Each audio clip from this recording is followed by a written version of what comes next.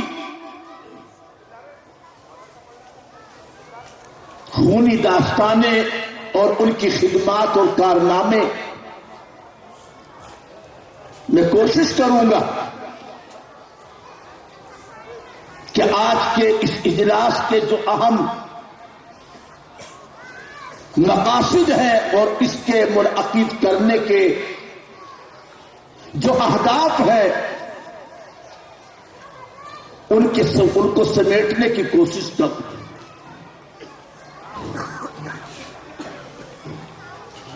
اللہ رب العزت نے یہ کائنات بنائی. اس پوری کائنات میں انسان کو کائنات کا سردار بنایا. یہ انسان اشرف المخلوقات ہے، افضل الکائنات ہے.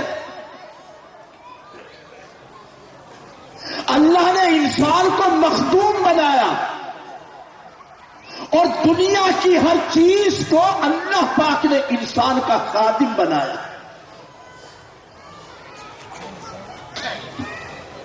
ہر چیز انسانوں کے نفع کے لیے،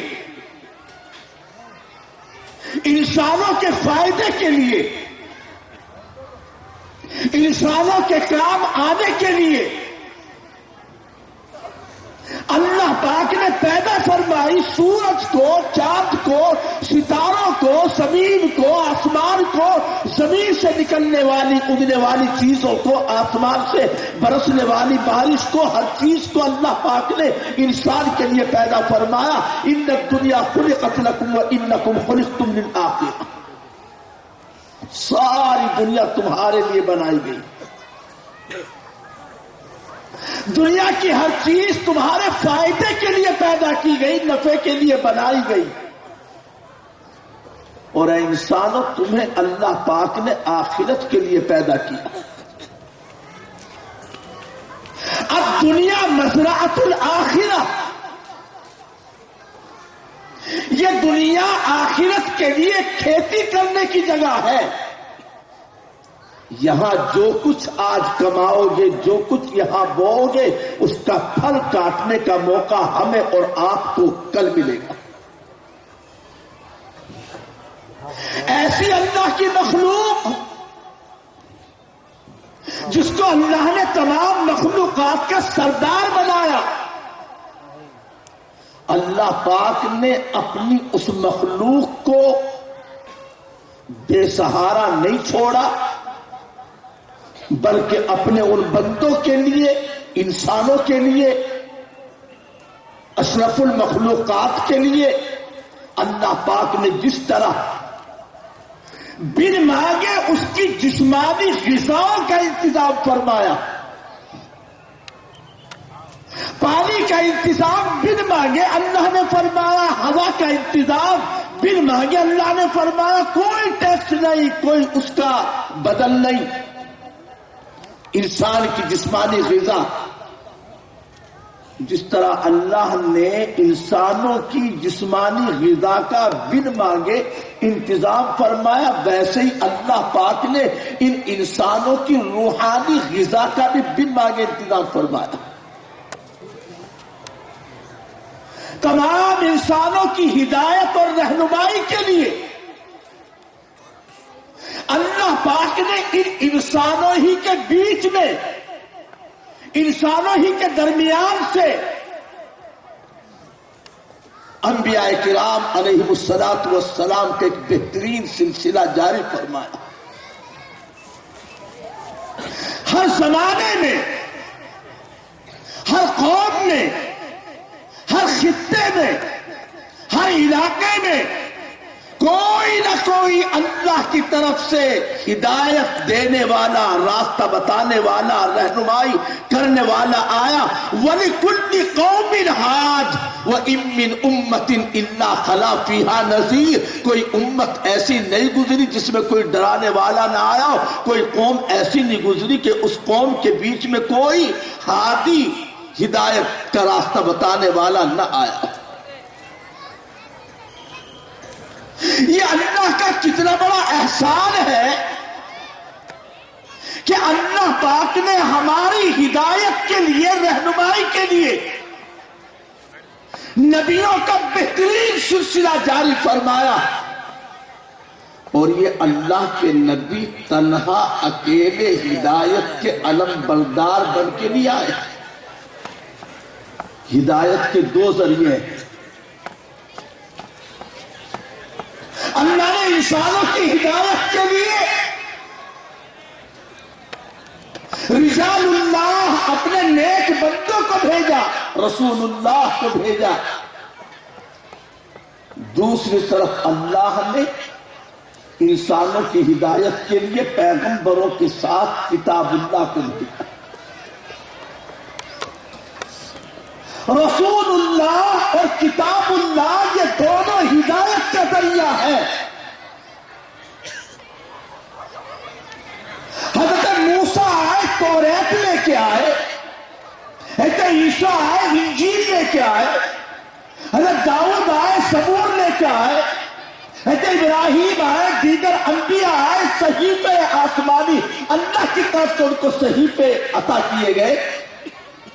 سب سے اخیر میں سارے نبیوں کے سردار امام الانبیاء سید المرسلین ہمارے آقا سرکار دو عالم صلی اللہ علیہ وسلم تشریف لائے تو اللہ پاک نے آپ پر آہستہ آہستہ 23 برس میں قرآن مجید کی شکل میں اپنا ایک قانون اتارا۔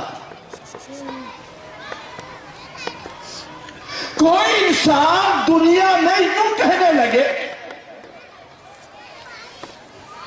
کہ سارا قرآن نبی کی زندگی میں سمٹ آیا، قرآن مجید کی جیتی جانتی عملی تفسیر نبی کے پاس صلی اللہ علیہ وسلم کی مبارک زندگی، لہذا ہمیں نبی کی ذات کافی ہے، نبی کی زندگی کافی ہے، ہمیں قرآن کی ضرورت نہیں ہے، سارا قرآن تو نبی کی ذات میں سمٹ آیا، بس ہم تو نبی کی بات کو مانیں گے، رسول اللہ پر ایمان لائیں گے، کتاب اللہ کو ماننے کی ضرورت نہیں۔ تو یاد رکھو ہرگز ہرگز وہ ہدایت یافتہ نہیں ہوگا، ایمان والا اسے نہیں کہا جائے گا۔ ایسے اگر کوئی یوں کہے اللہ کا کلام قرآن مجید جو ہمارے لیے دستور زندگی ہے، ضابطۂ اخلاق ہے، قیامت تک آنے والے تمام انسانوں کی ضرورتوں کا قرآن مجید میں اللہ پاک نے انتظام فرمایا ہے، لہذا حسبنا کتاب اللہ، ہمیں بس اللہ کی کتاب کافی ہے، خود سمجھیں گے، عمل کریں گے، اپنی زندگی کو بنائیں گے، ہدایت کے رستوں پر چلیں گے، ہمیں نبی کی کیا ضرورت ہے؟ تو یاد رکھیں اگر صرف کتاب اللہ کو ماننے والا کوئی ہوگا، رسول اللہ کو نہیں مانے گا، وہ بھی ہدایت یافتہ نہیں ہوگا، ہدایت کی منزل تک نہیں پہنچے گا اور ایمان سے اس کا کوئی تعلق نہیں قائم ہو سکے گا۔ انسانوں کی ہدایت کے لیے اللہ پاک نے رجال اللہ اور کتاب اللہ، اللہ کے نبی اور اللہ کی کتاب، یہ دو ہدایت کے ذریعے ہیں۔ قرآن مجید اللہ کی کتاب، اللہ نے اپنے آخری پیغمبر ہمارے آقا سرکار دو عالم صلی اللہ علیہ وسلم پر آہستہ آہستہ تھوڑی تھوڑی 23 برس میں کامل مکمل نازل فرمائی۔ یہ قرآن اللہ کا قانون ہے اپنے بندوں کے لیے، تمام انسانوں کے لیے، دنیا کے آخری دم آخری سانس تک کے لیے۔ اللہ پاک نے اعلان فرما دیا الیوم اکملت لکم دینکم، آج میں نے تمہارے لیے تمہارے دین کو مکمل کر دیا، کامل اور اکمل کر دیا ہے۔ جس قانون کو، جن احکام کو، جس شریعت کو خود اللہ پاک نے کامل کر دیا اور اعلان کر دیا گیا کہ یہ آج ہم نے تمہارے لیے تمہارے دین کو مکمل کر دیا ہے، تو اب دنیا میں کسی انسان کی یہ مجال نہیں ہو سکتی کہ اس قانون میں کچھ کمی یا زیادتی کرے۔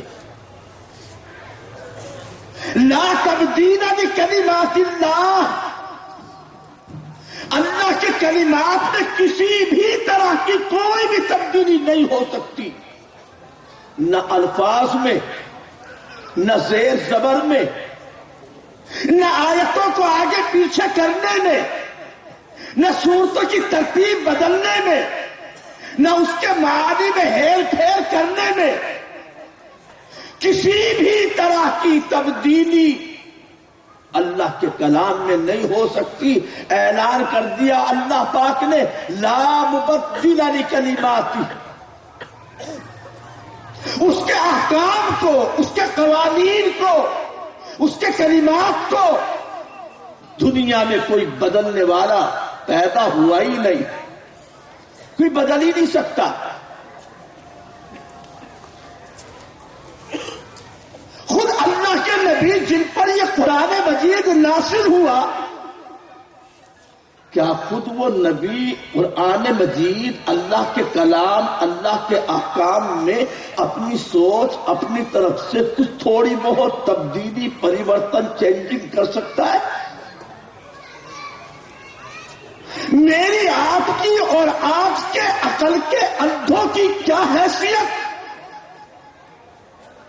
جس کے صدقے میں دنیا بنی، دنیا کو وجود ملا، آفتاب کو روشنی ملی، چاند کو چاندنی ملی، ستاروں کو جھلملاہٹ ملی، زمین کو وسعت ملی، آسمان کو رفعت ملی، پہاڑوں کو صلابت ملی۔ کیا وہ خود نبی اگر چاہے اللہ کے کلام میں، اللہ کے احکام میں، اللہ کے قانون میں، اللہ کی شریعت میں کوئی تبدیلی پیدا کر سکتا ہے؟ نہیں، بالکل نہیں۔ اللہ نے فرمایا کہیں، یا ایھا النبی لم تحرم ما احل اللہ لک، اے نبی جس چیز کو اللہ نے حلال فرما دیا تو اس کو کیوں حرام کرتا ہے؟ بڑا واضح انداز میں اللہ نے فرمایا، وَلَوْ تَقَبَّلَ عَلَيْنَا بَعْضَ الْأَقَاوِيلِ لَأَخَذْنَا مِنْهُ بِالْيَمِينِ ثُمَّ لَقَطَعْنَا مِنْهُ الْوَتِينَ فَمَا مِنْكُمْ مِنْ أَحَدٍ عَنْهُ حَاجِزِينَ۔ بڑے سخت انداز میں اللہ ارشاد فرماتا ہے، اے نبی اگر آپ نے اپنی طرف سے کوئی بات بنائی، گھٹائی، بڑھائی، اپنی زبان سے کوئی بات کہی، تو ہم آپ کے داہنے ہاتھ کو پکڑ لیں گے، پھر آپ کی گردن کی شہرت کو کاٹ ڈالیں گے، پھر ہماری پکڑ سے آپ کو کوئی بچانے والا نہیں ملے گا۔ جب اس فخر موجودات کو، تاجدار بطحاں کو، امام الانبیاء کو، سید الرسل کو، خاتم النبیین کو، فخر موجودات کو، جس کی وجہ سے دنیا کو وجود ملا، وہ بھی اپنی طرف سے کچھ آگے پیچھے نہیں کر سکتا ہے۔ اللہ نے بڑے سخت انداز میں ارشاد فرما دیا، تو آج کا کوئی چپدی چپدی کا شوربہ کیا اوقات، کیا حقیقت کہ اللہ کے قانون میں کوئی تبدیلی پیدا کر سکتا ہے، چینجنگ لا سکتا ہے؟ سنو، ہے قول محمد قول خدا، فرمان نہ بدلا جائے گا، بدلے گا زمانہ لاکھ مگر قرآن نہ بدلا جائے گا۔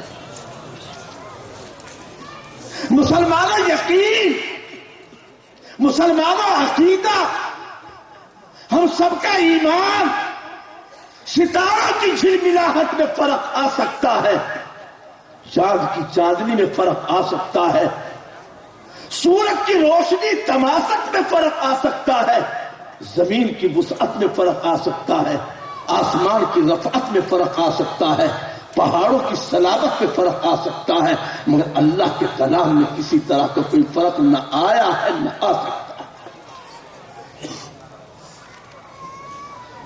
مٹانے والے مٹ گئے، بدلنے والوں کا نام و نشان آج دنیا میں نہیں۔ اگر کوئی اللہ کی کلام سے اللہ کے قانون سے ٹکرائے گا تو پاس ہو جائے.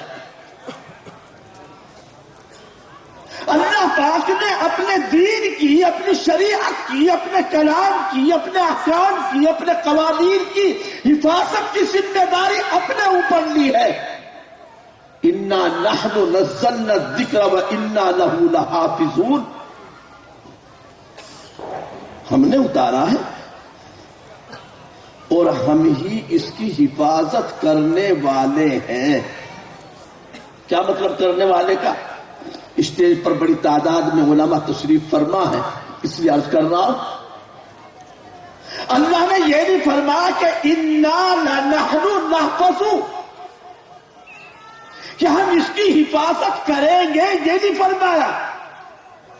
انا لہ لحافظون اسم کا صیغہ ہے، والاسم یدل علی الاستمرار، اور اسم جو ہے تکرار پر، استمرار پر، ہمیشگی پر دلالت کرتا ہے.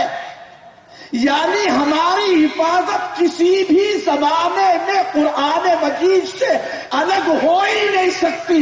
جب قرآن اتر رہا تھا تب بھی حفاظت کر رہے تھے، جب قرآن صحابہ سن رہے تھے تب بھی حفاظت کر رہے تھے. ماضی ہو، حال ہو، استقبال ہو، مستقبل، آنے والا زمانہ ہو، گزرا ہوا زمانہ ہو، موجودہ زمانہ ہو، ہر حال میں، ہر زمانے میں ہم قرآن مجید کی حفاظت کرنے والے ہیں. یہ قانون اللہ کا بنایا ہوا قانون ہے.